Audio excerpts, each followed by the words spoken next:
Peuple, un Un but, but, une une fois. fois. Mais si aujourd'hui Assimi te proposait une liste de l'entrepreneuriat, Toi, tu me... et moi qui suis sénégalais de mère malienne, je le dis souvent, le Sénégal c'est le Mali oriental. Parce que l'histoire de 1959 à 1960, c'était la fédération du Mali. C'était le Mali, le Soudan.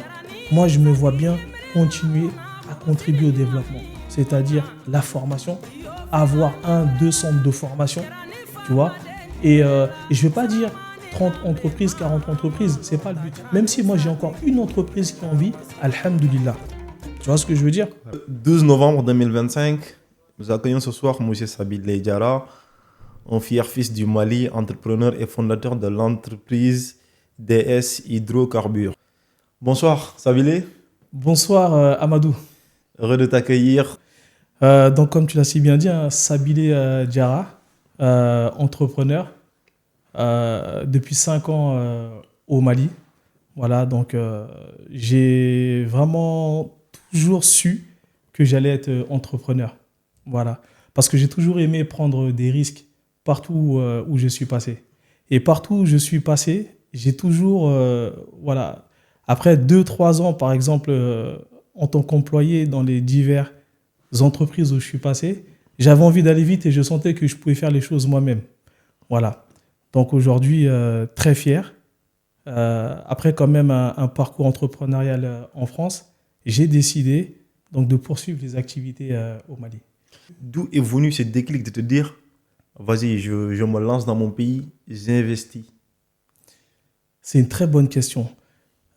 Tu sais que moi, c'est-à-dire que j'ai jamais pensé un jour finir au Mali. Quand je dis finir au Mali, c'est en tout cas poursuivre mes activités entrepreneuriales. En fait, c'est venu petit à petit. Je faisais beaucoup d'allers-retours au Mali et quand j'y allais, c'était uniquement pour les vacances. C'était surtout pas pour entreprendre. Mais à chaque fois que j'y allais, je sentais en fait qu'il y avait un manque et que ce manque pouvait être comblé par une participation. Voilà. Donc moi, je me suis dit que déjà dans mon domaine, je m'intéressais beaucoup à mon domaine parce que j'ai vu le manque là-bas. Donc je me suis dit que, attends, tu as un savoir-faire et ici on te parle de ces problèmes récurrents. Donc je me suis dit, attends. Et c'est de là qu'est venu le déclic. Donc ça veut dire qu'à un moment donné, j'allais plus au Mali pour les vacances, mais j'allais un petit peu pour cette analyse du terrain, du marché et de comprendre un petit peu comment fonctionne le système dans l'automobile.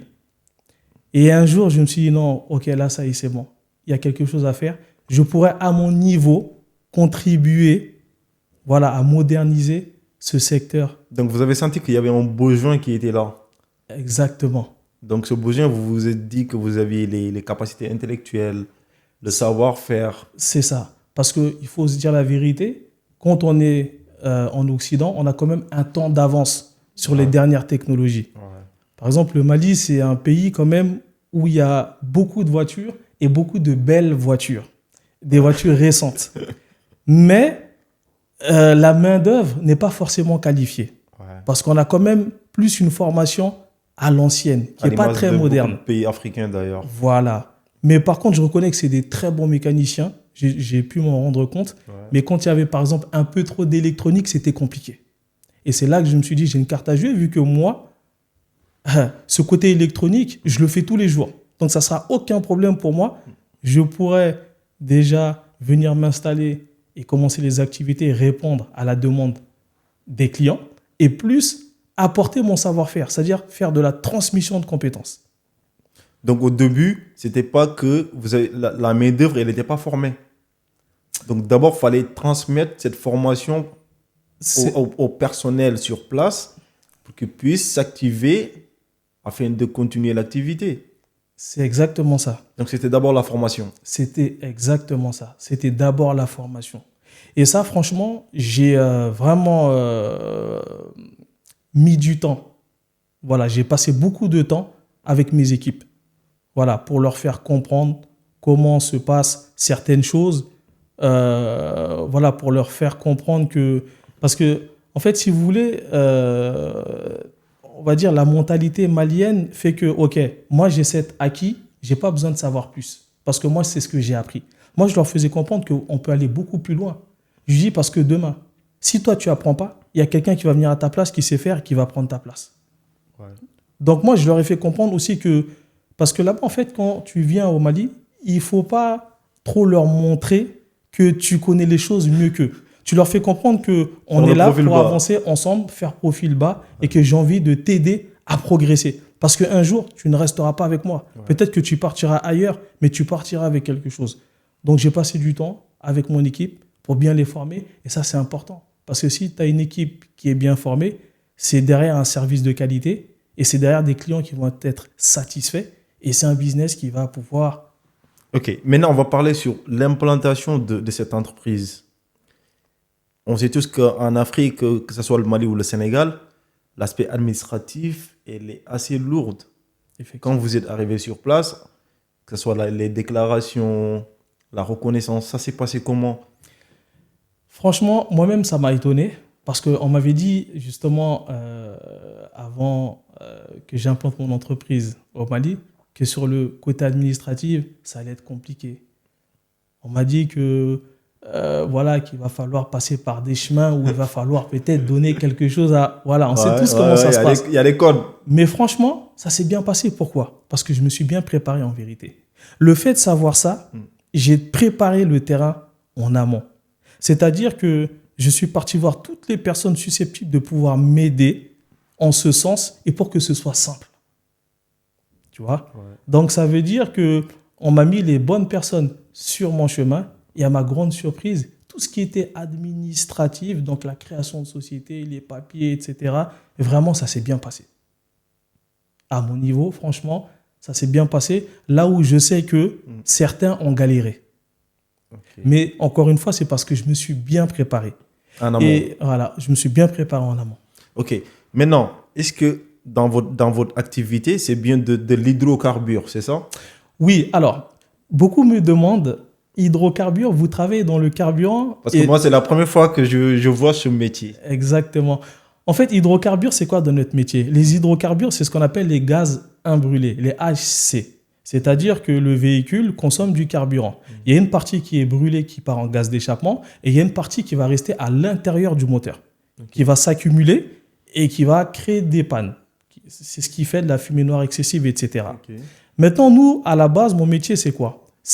On a des traitements, on a des solutions justement pour pouvoir nettoyer toutes ces saletés sans démonter le moteur. Donc des traitements, on va dire, préventifs pour dégager ces hydrocarbures. C'est quoi la différence avec la FAP? Alors, quand on dit le FAP, c'est un système anti-pollution.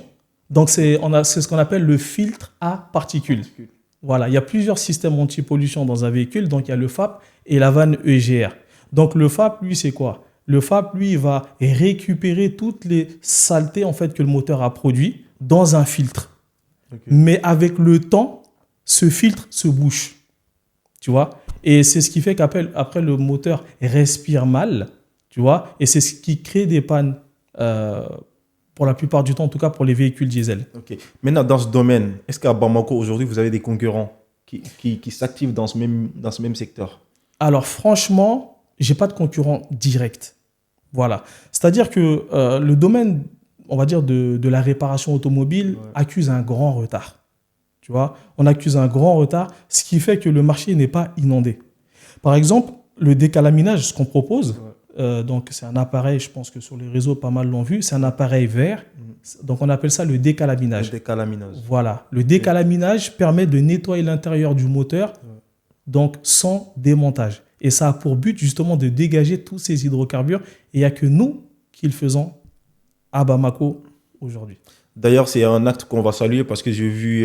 vous êtes quelqu'un qui est très actif sur TikTok. Exactement. J'ai vu une vidéo durant la pénurie de carburant à Bamako. Vous avez fait un acte citoyen, un acte patriotique dans un moment où tout le monde s'inquiétait. Vous avez proposez vos services à titre gratuit. Exactement. Donc, si je me souviens bien de cette vidéo, c'était 15 voitures par jour. Exactement. Donc, c'est un acquis citoyen. Donc, c'est à partir de là, d'ailleurs, qu'on va un peu parler du Mali de façon générale, politique économique.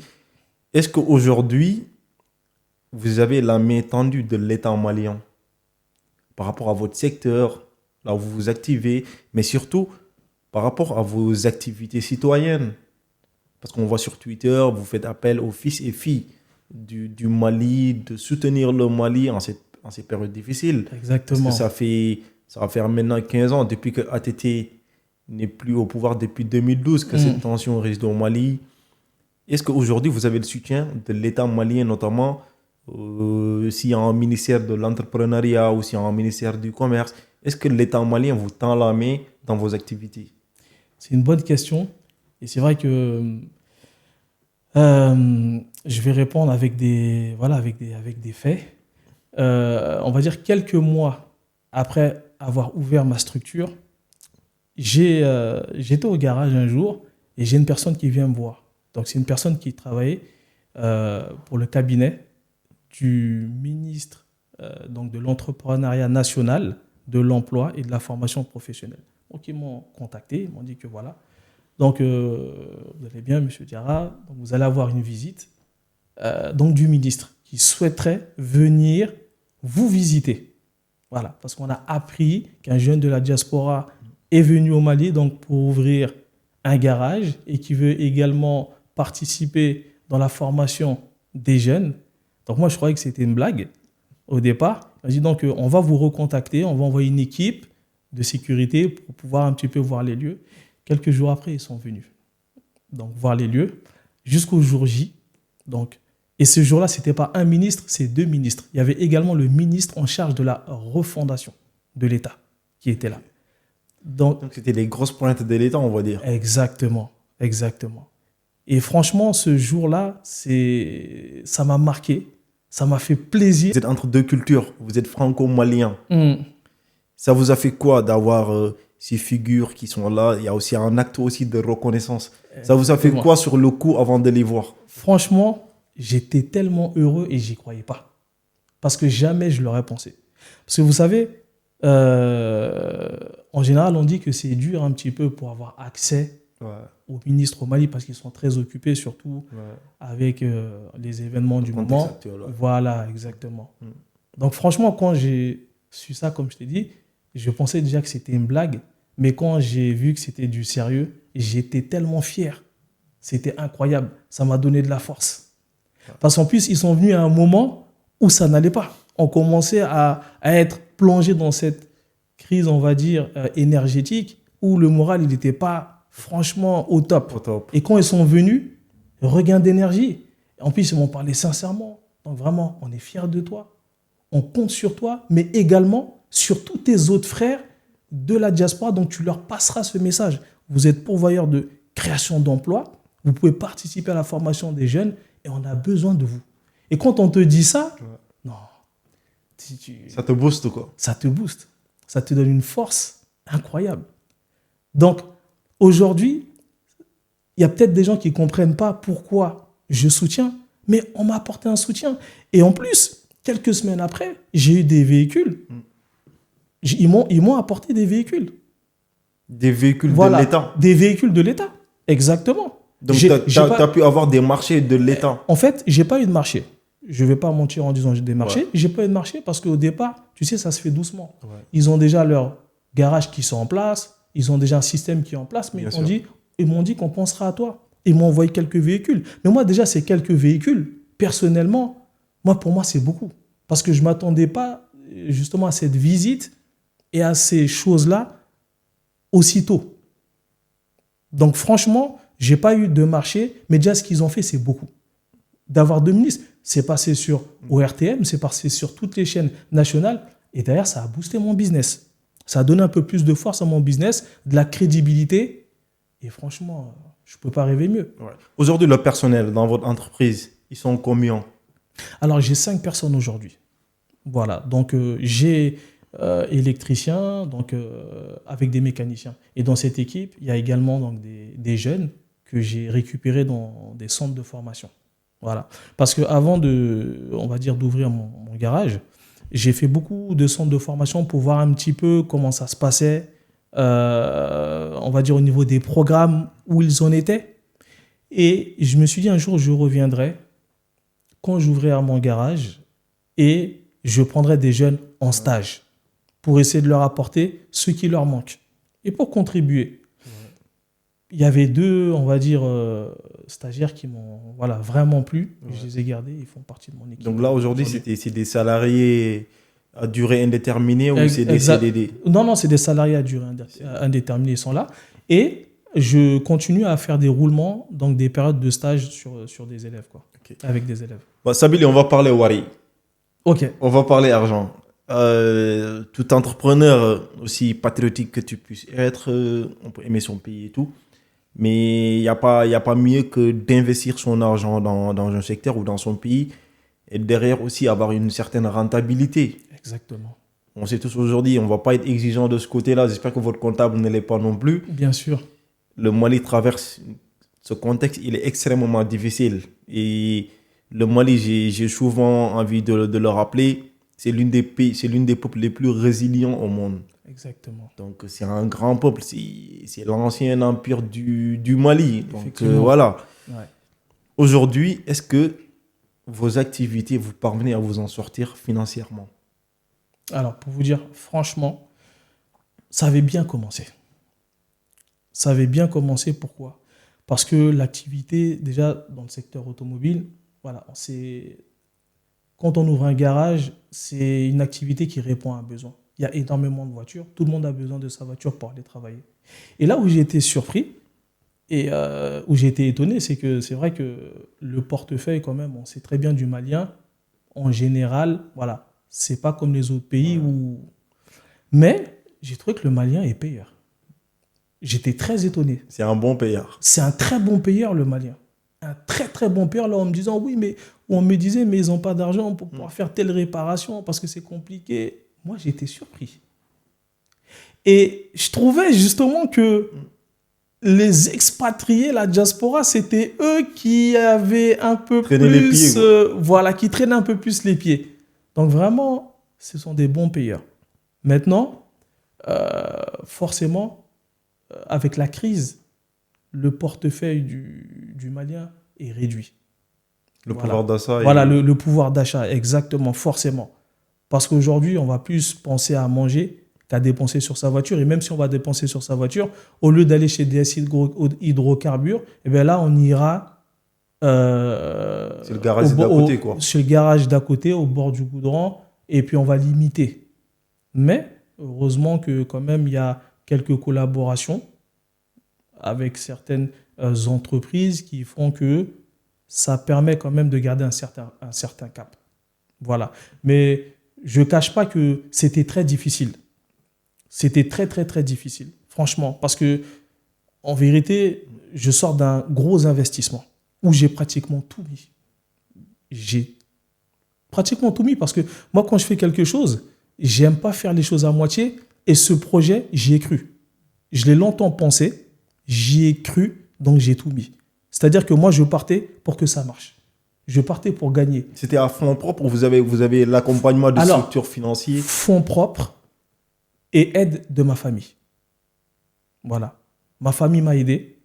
Et sinon, le reste, on va dire à 60% fonds propres. J'ai travaillé vraiment comme un fou, entre guillemets, quand j'étais en France. D'accord ? Des fois, je faisais des 60 jours sur 60. Tu vois, je commençais à 8 heures, je terminais à 22 heures, 23 heures. Tu vois, des fois pendant 30 jours. Mais quand tu travailles à ton compte, en fait, tu prends plaisir à le faire et surtout quand tu as un objectif. Surtout. Tu vois, je ne le faisais pas pour quelqu'un, je le faisais pour moi, mais pour obtenir quelque chose. Tu vois ou pas ? Donc, c'est beaucoup plus facile. Je ne dis pas que c'était simple, c'était très, très dur. Mais quand je dis c'est plus facile, c'est-à-dire à l'accepter. Il faut accepter d'être fatigué. Tu vois, mais après, au final... Parce que derrière, il y avait un objectif beaucoup plus noble. Exactement. Maintenant, la situation du Mali aujourd'hui, récemment, comme on l'a rappelé tout à l'heure, il traversait une pénurie d'énergie et des coupures et des délestages, comme tu l'as rappelé tout à l'heure, des 6 heures de coupure de courant, extrêmement difficile. Aujourd'hui, la situation politique du Mali, Sabili, aujourd'hui, si un jeune de 25 ans, de 26 ans est en France, il a ses compétences et qui te dit non, je ne pense pas retourner au Mali, je compte faire ma vie soit en France, aux États-Unis ou ailleurs. Ce jeune qui te dit ça, tu lui réponds quoi? Moi, je dirais qu'il fait une erreur. Je dirais qu'il fait une erreur et qu'il commence mal. C'est-à-dire que l'entrepreneuriat, c'est très, très compliqué. Tu vois, c'est très, très dur. Et par exemple, si je dois prendre... Moi, j'ai commencé dans la difficulté et je sais ce que ça m'a apporté derrière. Si ce que ça m'a apporté, l'une des armes les plus importantes que doit avoir l'entrepreneur, c'est le mental. Tu vois? Et qu'aujourd'hui, c'est vrai que c'est dur, mais les opportunités sont là. Tu vois? Les opportunités sont là. Malgré la conjoncture actuelle, la difficulté, tu peux quand même t'implanter. Maintenant, ce que je conseille, c'est de ne pas forcément venir avec un gros investissement. Mais il faut venir mettre au moins un pied à terre. Faire, c'est-à-dire d'avoir ta place au chaud. Parce qu'il y a des gens qui attendent que la situation se calme ou que tout soit stable. Moi, je pense que ça, c'est une erreur. Parce que quand tout sera stable, les places vont être chères. Tu vois? Et il faut se dire qu'il n'y a pas que nous, enfants de la diaspora, qui veulent aller investir au Mali, mais également les étrangers qui attendent et qui vont venir avec des gros investissements. Donc, si on ne le fait pas tout de suite, après, ça va être très compliqué. Moi, j'ai toujours dit. Surtout que quand la situation sera stable, tu as plus affaire à des firmes internationales qui vont venir s'installer. C'est exactement ça. Les prix ne vont plus être les mêmes.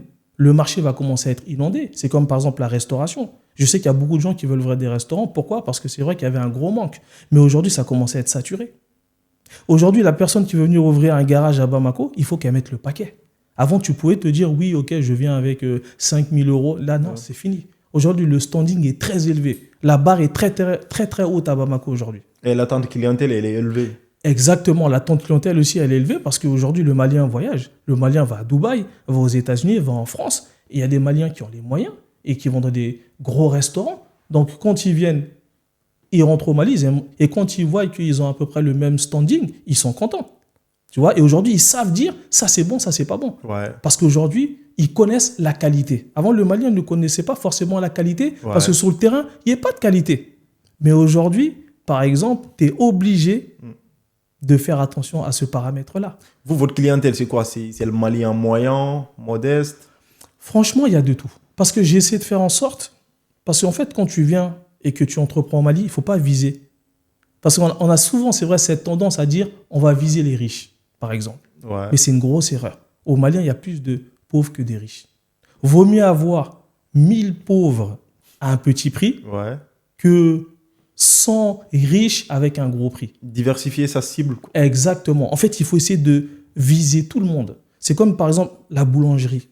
Aujourd'hui, c'est le business, on va dire, qu'on peut prendre exemple. La boulangerie, la baguette à Bamako, 100, 150 francs. Tout le monde peut se la payer.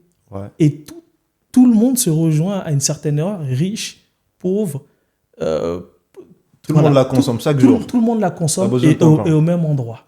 Tu vois ce que je veux dire ou pas? C'est le boulanger qui est gagnant. Parce que tout le monde vient. Tu vois ou pas? C'est clair. Voilà. Donc, il faut essayer de viser tout le monde.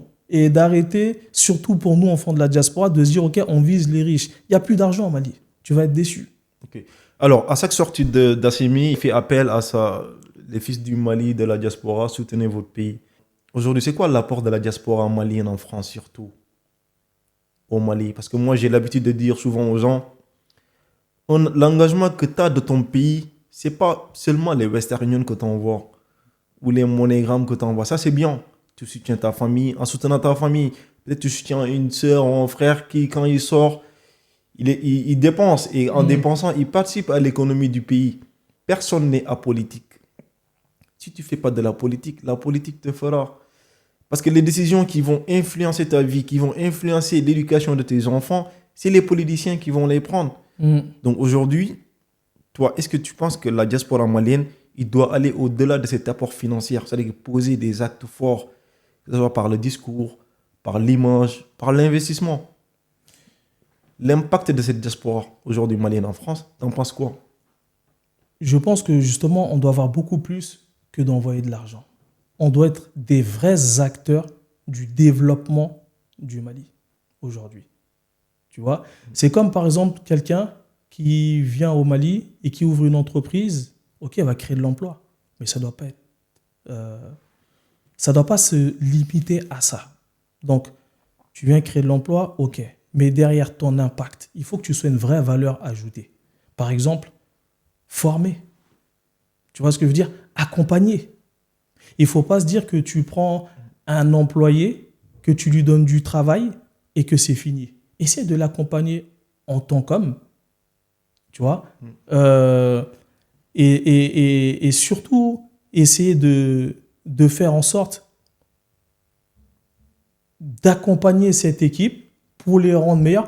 Par exemple, regarde, moi, je suis arrivé au Mali, j'ai ouvert donc ce garage, je suis parti dans des centres de formation.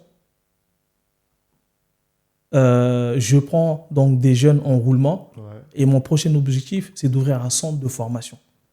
C'est ça qui va faire là, ça va être ça ma valeur ajoutée. Parce que j'estime que chaque enfant de la diaspora qui va aller au Mali a un vrai savoir-faire. Et ce savoir-faire, je te dis, il peut aller beaucoup plus loin que d'aller créer de l'emploi. Aujourd'hui, la diaspora, quand elle va au Mali, ils sont souvent là en train de dire mais le gouvernement, ils attendent du gouvernement. Mais il faut qu'on ait du poids pour qu'on nous entende.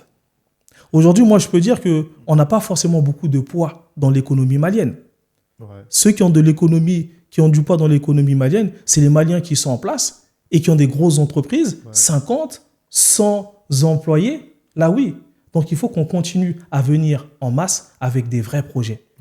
Tu vois ? Et qu'on arrête de venir avec les mêmes projets, toujours restaurant, des choses, santé, éducation, tu vois, des choses vraiment qui répondent à un besoin. Il y a un exemple, le footballeur Seydou Keita qui a implanté une usine de transformation, si je ne me trompe, de l'huile.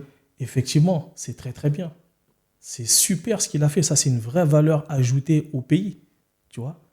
Création d'emplois et valorisation, donc... du produit local, ça c'est une bonne chose. Et on doit avoir ce genre d'impact. Mais c'est d'ailleurs ça, moi, que je considère que c'est un vrai impact politique.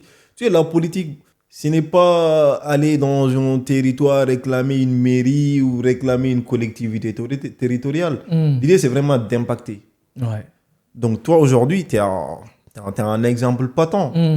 Sachant que tu n'as pas fait toute ton enfance au Mali. Donc aujourd'hui, ce déclic, pour moi, il doit être réel. Parce qu'aujourd'hui, je le dis, l'une des principales armes pour combattre le terrorisme, c'est de sortir les gens de la pauvreté. Exactement. Voilà, ces gens, ils sont là, ils se servent de la misère de ces gens pour les inciter à la violence, à la négativité. Toi, dans ton domaine de métier, je suis sûr et certain qu'il n'y a pas d'école au Mali ou même au Sénégal, peut-être qui enseigne les décaraminants, c'est ça. Je ne pense pas qu'il y ait en filière. Et déjà, miser sur le savoir, pour moi, c'est 1000 fois plus impactant que l'argent que tu envoies sur Western Union. Moi, je me suis toujours dit qu'il ne faut pas mélanger entrepreneuriat et politique. Tu sais, moi, quand je suis rentré dans les réseaux sociaux, je suis rentré, on va dire, début janvier 2025. C'était pourquoi? Pour un but bien précis. Pour partager mon expérience. D'accord? Pour partager mon expérience en tant qu'entrepreneur donc au Mali. Pour mettre la lumière sur certaines choses qui étaient un peu sombres. Pour répondre à certaines questions, tu vois, qui étaient posées. Pour des doutes, pour pas mal de choses. Vu que j'avais vécu, j'étais riche en expérience, je me suis dit, il faut que je partage. Il faut que les gens sachent. Aujourd'hui, on est rentré dans un truc où on est en pleine crise, on va dire, où la politique est là. C'est-à-dire que, et je parle plus de politique aujourd'hui que d'entrepreneuriat. Et moi-même, ça m'étonne. Mais je m'adapte. Quand tu es entrepreneur, il faut savoir s'adapter. Et je pense qu'il faut que en tout cas nous les entrepreneurs. Il faut savoir que faire de l'entrepreneuriat est plus difficile que faire de la politique. Exactement. C'est plus difficile. Exactement. C'est beaucoup plus difficile. Ça veut dire qu'aujourd'hui, on voit soutenir, mais parce qu'il faut soutenir. Ouais. C'est très, très important. Parce que le travail qui a été fait en place, si on ne soutient pas, on va retourner 20 ans, 40 ans en arrière. Tu vois, Ouais. on est en train d'aller de l'avant, même si c'est compliqué. Et en plus, on est obligé de s'intéresser aujourd'hui à la politique parce que la politique aujourd'hui a un impact direct sur nous, qu'il soit positif ou négatif. C'est obligé. C'est clair. Donc, si on peut apporter de la voix à notre niveau, petite contribution, on le fait. Et c'est ce que je fais. Et encore une fois, parce que je me souviens qu'on est venu me visiter. J'avais rien demandé. Hein. Ouais. Tu vois ce que je veux dire? On m'a soutenu, on m'a fait comprendre et parler d'une certaine vision. Donc aujourd'hui, c'est tout naturellement que je soutiens ce qui est en train d'être mis en place et que je sais qu'il faut se battre. Ouais. Tu vois, quand je dis qu'il faut se battre, on ne va pas prendre les armes pour aller à la guerre, mais chacun dans son domaine ou chacun dans son coin peut se battre à son niveau. Nous, aujourd'hui, c'est quoi? C'est d'essayer de maintenir ce qu'on a en place, Ouais. tout simplement, et de continuer à travailler, parce qu'en vérité, le Mali a besoin d'être développé. Ouais. Si tout le monde rentre chez soi parce que c'est compliqué, le jour où ça va aller, on va se retourner, ça va être le néant. C'est clair.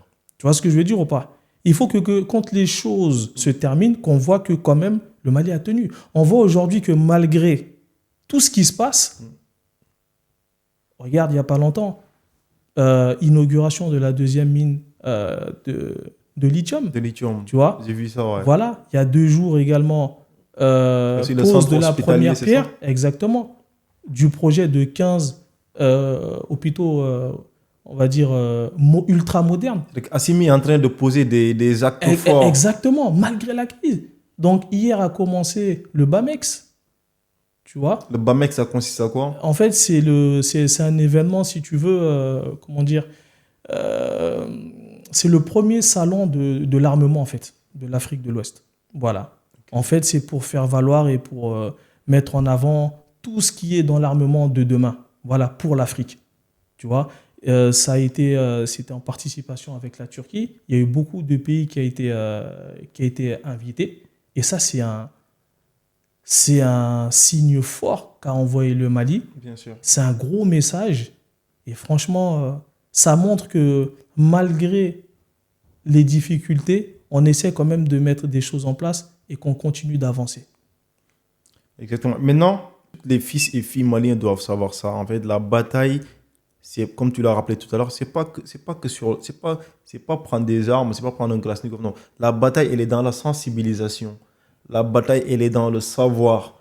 La bataille, elle est dans la formation. La bataille, elle est dans les actes positifs. Maintenant, les gens qui doivent y aller au front, eux, ils feront leur boulot. Maintenant, toi qui es citoyen, tu dois te battre pour cela. Parce que je le dis souvent aux gens, aujourd'hui, le Mali n'a pas le choix. Le Mali doit se battre pour garder son identité nationale. C'est vrai qu'il y a l'intégrité du territoire qu'il faut sauvegarder, mais il y a aussi derrière une question d'identité. Parce que ces gens qui sont derrière, ce qu'ils veulent, c'est la disparition du Mali.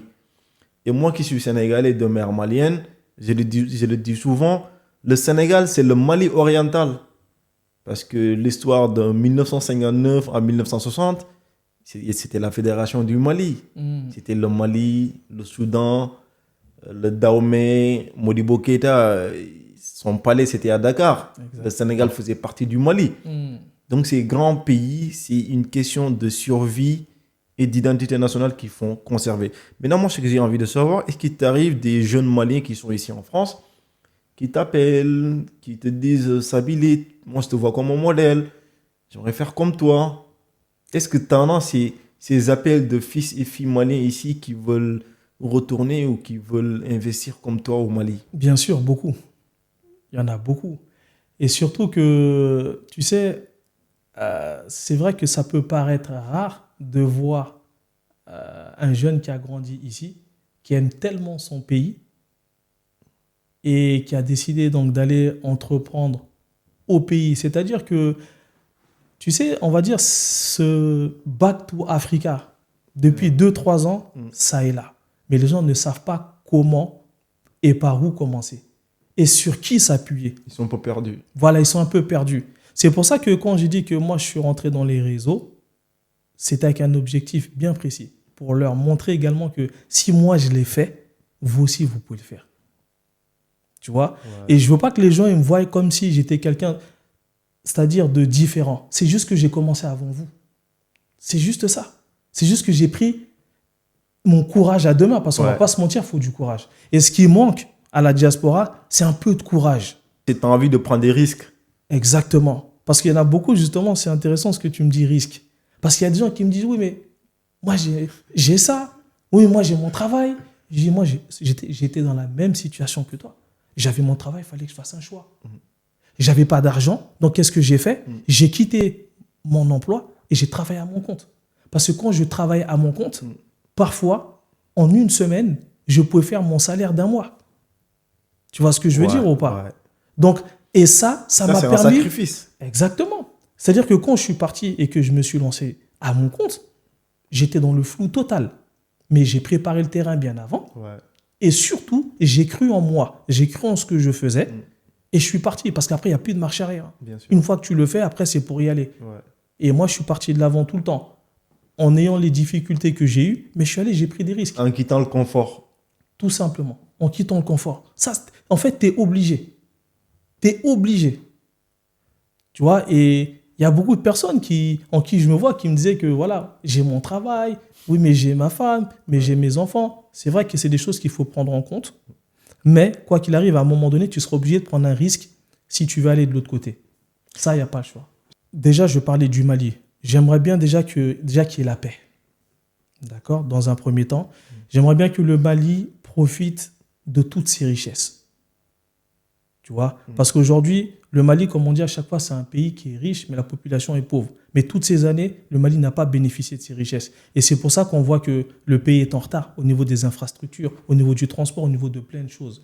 Donc j'espère que dans 10 ans, tout ça, ça sera qu'un mauvais souvenir. On aura un Mali développé, on aura des bonnes routes, on n'aura plus de problèmes d'électricité. Il fera bon vivre.